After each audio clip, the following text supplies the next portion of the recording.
Yes. You went to Harvard. Yes. You become a man of the cloth, and in the process, as you took a look at what you were studying, you did a 180. Yes.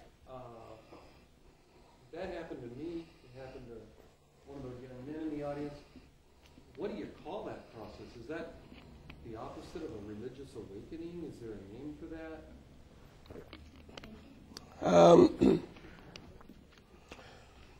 To me, it's actually something I witness every day among my students.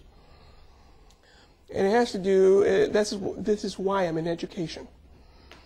I believe that information is one of the reasons that more people are not shifting. In other words, because they don't know this information.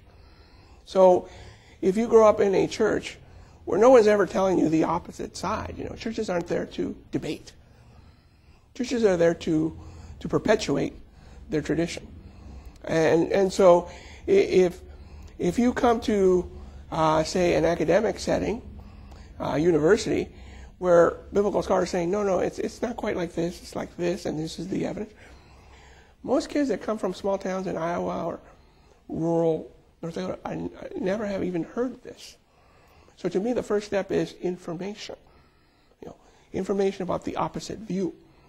And as many things, just like, if somebody says there is a red car out there, and you believe there's a red car in faith, and somebody says, no, there is no red car out there. And then you go and look, and you say, oh, I have new information. There is no red car out there. It's the same process.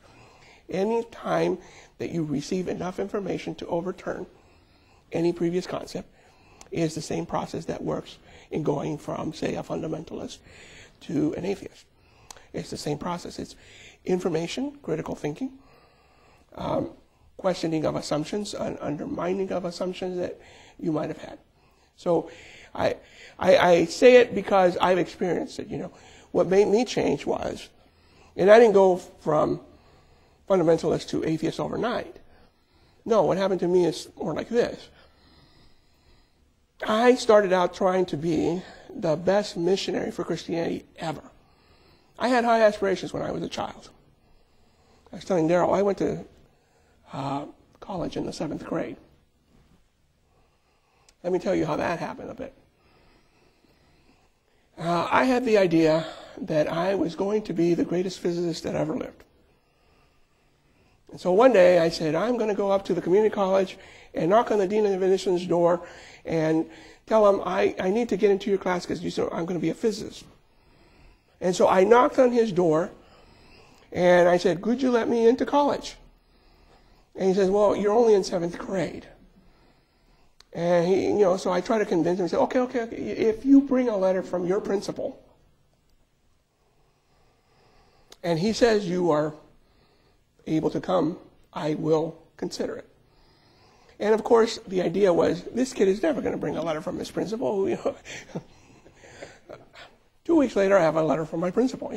I had convinced my principal to tell this dean of admissions to let me in. So I went back to the dean of admissions. I said, here's the letter from my principal. You said you'd let me in if I had it. Okay, so he let me in. And he says, to be a physicist, you can't start with, physics. You have to start with algebra. You have to start with mathematics. I said, well, that's fine. I'll take mathematics. I'll take algebra. So on the first day of class, I was in the front seat with most kids, in their 20s, late teens. And the professor put something on the board, and he put this equation and says, who can solve this? And nobody raised their hand, but I raised my hand. And I solved it. And unfortunately, that was the last thing I ever solved anything in that class. I was lousy at mathematics. I never was going to be a physicist, so I dropped out of college in the 7th grade. Yeah. So I said, okay, fine, my career in physics is done. Chemistry is done. I'm going to be the greatest missionary for Christianity. That's what I'm going to be. So you see, I was always speaking in hyperbole. I'm going to be the greatest this or the greatest that. I said, what do you need to be the greatest missionary? Well, you have to be a good biblical scholar. And I was arguing at that time a lot with Jehovah's Witnesses. Very good training. And So one time this Jehovah's Witnesses came to my house and he said, your Bible's mistranslated. John 1:1 where it says, and the Word was God, Jesus was God, doesn't say that. And I had no answer for him. I didn't know Greek. I said, by golly, I have to learn Greek and I have to learn Hebrew. Now, I was poor. I came to this country with my grandmother, who was a live-in housekeeper. And so I wanted badly to go to Hebrew school, which was in Phoenix. And, I couldn't afford Hebrew school. So what do? Well, what I did was I said, I'm going to mow lawns and then save up and buy myself a Hebrew Bible, a Hebrew dictionary, and a Hebrew grammar. And I'm going to learn myself. And that's what I did. And so I learned Greek and I learned Hebrew and I learned a whole bunch of other languages during high school.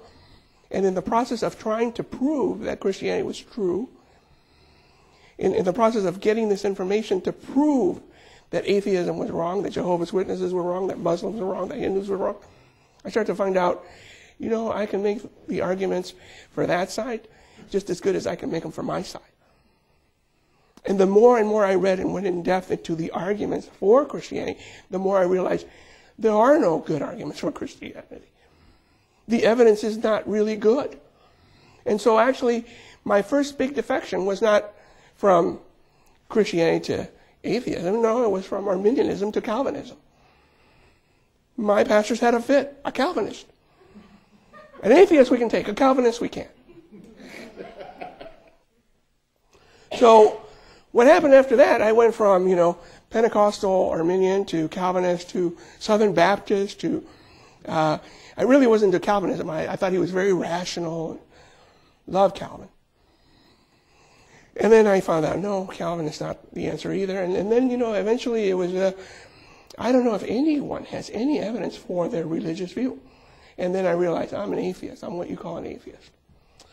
And now, the problem was, of course, that I had accumulated all this knowledge about Greek and Hebrew, and now what am I going to do? No, there's no God. I'm going to be a Maytag repairman now, and I know Hebrew. It doesn't come in very handy. So what I did was I said, okay, I'm going to be a biblical archaeologist, and I'm just going to study the Bible historically. So after my first year of community college, actually I went back to the community college that I had dropped out of, Glendale Community College.